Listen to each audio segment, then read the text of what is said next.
Okay, so when you open Pro Tools for the first time, you'll be welcomed by the dashboard. Let's walk through the dashboard. At the top here, we've got the sign-in window.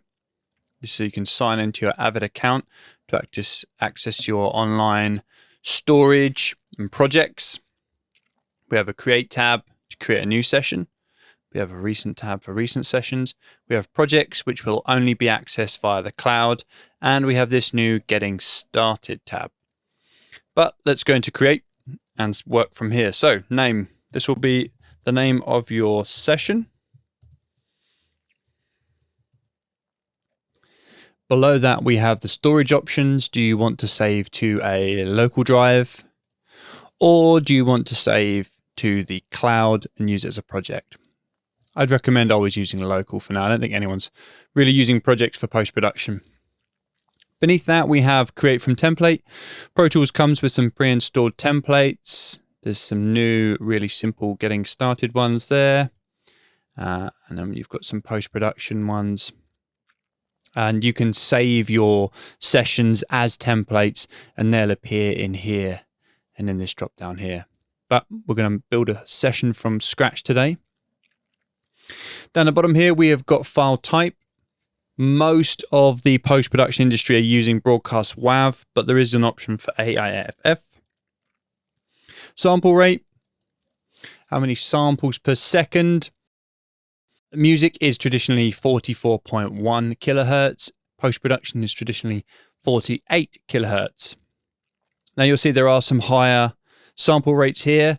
Really, if you're going to be outputting an MP3 for a podcast or delivering a WAV for television or broadcast, they're going to ask for 24-bit 48K. So having a session with this sample rate, it's not really worth it. And it will just fill up your hard drive. Bit depth, you can have 16, 24, or 32-bit floating point.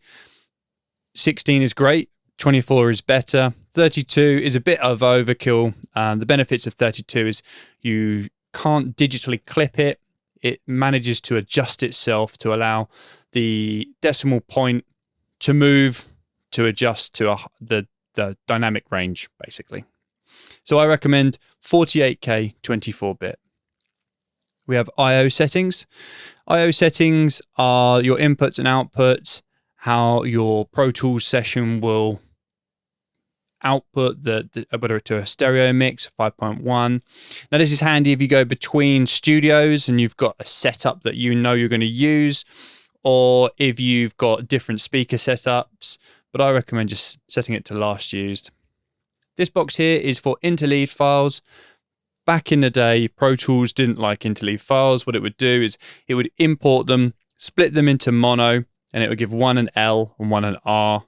But now Pro Tools can handle interleaved files. So if you want interleaved files in your audio files folder, select this.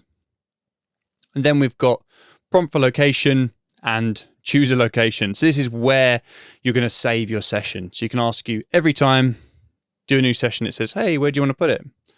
But I recommend just having a separate drive. You keep all of your audio files on.